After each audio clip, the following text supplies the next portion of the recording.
তো প্রিয় বন্ধুরা, এখন আমি যেখানে যাচ্ছি এটা হলো একটা ক্ষেতের ভিতরে। আমরা গ্রাম্য ভাষায় বলে থাকি ক্ষেত, বা দেখা যায় জমি।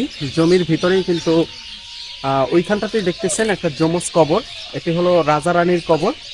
আগে যারা এখানে বসবাস করত, রাজা রানী, তাদের দুজনার কবর কিন্তু এখানে অবস্থান আছে। এবং এক কথায় এটাকে বলা হয় যমজ কবর, ঠিক আছে।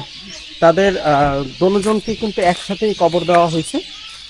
তো আমি কিন্তু এখন সেইখান থেকে অবস্থান করতেছি, আর এটা হলো রাজা রানীর সেই কবরটা। তো আজকে আমি পুরোটা আপনাদেরকে একটু ঘুরে ঘুরে দেখাচ্ছি। বন্ধুরা, ভিডিওটি ভালো লাগলে অবশ্যই লাইক করবেন, কমেন্ট করবেন এবং চ্যানেলটি অবশ্যই সাবস্ক্রাইব করে রাখবেন।